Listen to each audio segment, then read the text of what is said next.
Hey partners, Garrett Teslaw from the Squad Room Podcast here. Haven't done a video in a little while, and I think that this is the week to start again. Okay, this is the week that is going to test us more than any other week in recent events. Not since at least last summer have we had a week like this. That's testing our ability to remain open and remain compassionate while the world seems like it's closing down on us. I myself feel myself collapsing inward and away from people this week, and I bet you are too. It's hard when we get criticized and Monday morning quarterbacked for events that are righteous, or the criticisms are invalid, or they're misleading, or they're meant to bait us, or the people clearly don't understand the dynamics of what it's like to go through a violent and difficult encounter. But it's even harder when the criticisms are valid, when a cop messes up, and we know it, and the world knows it. And all of a sudden, the collective attention of the world turns not just on the profession, but it turns on us as individuals. There are many days when you can feel the judgment turning towards you just because you're a cop. I feel it too. And this week's a doozy. And we're not even done yet. The shooting outside Minneapolis, the viral video of the Army lieutenant traffic stop, the ongoing trial of Derek Chauvin, all of these events are overshadowing all of the good work that we're doing, and a lot of the tragic events that have happened this week, including the 3 officers that were shot during the pursuit in Georgia. It can feel like too much sometimes. Frankly, it feels like that often, which is why it's crucial that we develop self-awareness practices that help us stay open. And that includes the idea of living with an open heart. Live with an open heart? That sounds dangerous. That sounds vulnerable. That sounds like, feelings. Ick. I know, feelings. Am I right? Now, I'm not religious, but I love this quote. Above all else, guard your heart, for everything else flows from it. That's Proverbs 4:23. Despite any religious affiliation you might have or aversion you might have, the heart is the universally recognized center of your soul or your spirit or your being or whatever you want to call it. Our spirit rises from our heart, and our lives are often judged by the purity of our heart. That's the common language that we use.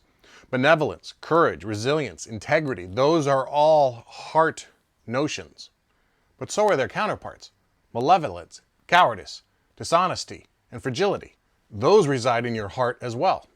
Regardless of your upbringing or the life experiences you brought to the job, it's almost a certainty that the job will work against you to begin to try and close your heart. It's natural to do this. It's a protection mechanism that keeps you and prevents you from getting hurt. It's as good as Kevlar and buckshot. Compassion fatigue is usually the first and most common byproduct of how we begin to close our heart. Ever feel angry with a crime victim? Ever wonder, gosh, how could they be so stupid? Ever crack a dark joke at a gruesome scene? Ever lay in bed a few extra minutes because you just didn't want to deal with people's problems? Ever feel like your job is pointless just because the calls keep coming? If you said yes to any of those, don't feel bad. It's normal. Compassion fatigue is very real. It's a very real thing, and it leads to very real problems. Like so much of our job, our ability to show compassion becomes a perishable skill. As a kid, we're taught that if we touch the stove, we get burned. So we stop touching the stove. We develop a healthy and natural aversion to a very real danger. Now, as cops, we're taught that emotions are dangerous. They can get you hurt, and they get in the way of your safety. We learn quickly that if we show compassion or empathy or grace, that we'll get burned. Someone might get the drop on us. Maybe we'll get embarrassed, or maybe we'll get ambushed. So we stop showing those parts of ourselves that might get us hurt. Eventually, we stop feeling them too. Then one day we wake up and we wonder where they went. I can't tell you how many times someone has used my compassion and my empathy against me out on the street. How many times a citizen took advantage of me and the empathy and the compassion I was trying to show them. So you learn quickly not to show those things. Stress inoculation teaches us to override our fight or flight system and operate on muscle memory when we are in physical danger. And it helps us to win the battle under physical stress. But we're never sent through mental stress inoculation training. We're left to figure that one out for ourselves. As a result, we guard our heart, our spirit, by closing it down. Like a kicked dog, we learn to distrust. And when the Proverbs quote I said earlier talks about guarding your heart, That's not at all what it means. Quite the opposite. To guard our heart is to fortify it against the inevitable onslaught of negativity, sorrow, and pain. It is not to shut it down, to remove it as an essential part of your existence. So on days like today, when there are many negative news stories about us, and there will be many more days to come for sure, we must work hard to open our heart space, to pry that open, and work against our natural inclinations to close down. We must pry that space open to allow ourselves the opportunities that lie ahead while accepting the inevitable present. Here are some ways to do that. Watch your breath. Anxiety and stress cause us to breathe short, shallow breaths that only start and end in our chest. This keeps us tight, and this keeps us in a fight or flight mode for extended periods of time. It's part of what brings us into hypervigilance, as our brain and our muscles can't get enough oxygen into them because we're breathing too shallow. So breathe. Take big, deep breaths in and try and get that breath all the way down to your pelvis. Repeat that often, and that'll slow down your heart rate as well. Another benefit. Move. Flush those toxins out. It doesn't have to be a hardcore CrossFit workout or 60 minutes on the Peloton, but just move. And if you can do it outside, all the better. Movement is proven to improve mood. Next, understand that you will not be understood.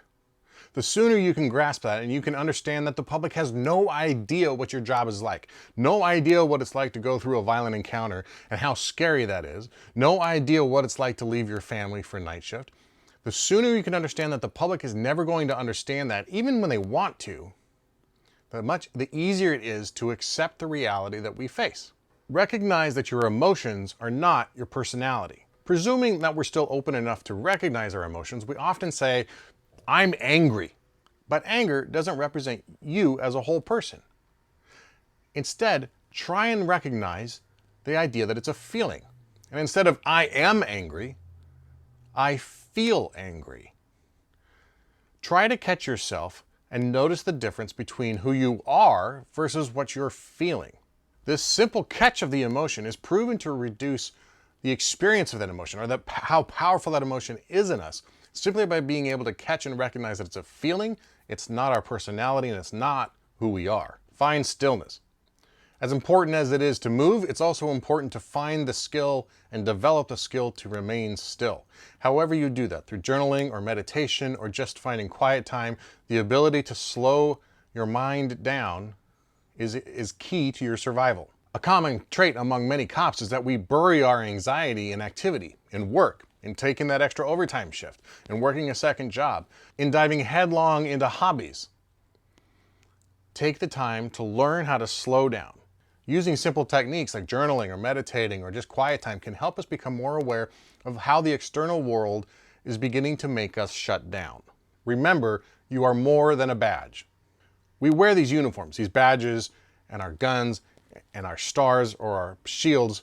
We wear these things to represent something bigger than us, that we are part of a system and that we are working under the authority of a government agency, not the authority of us as a sovereign person.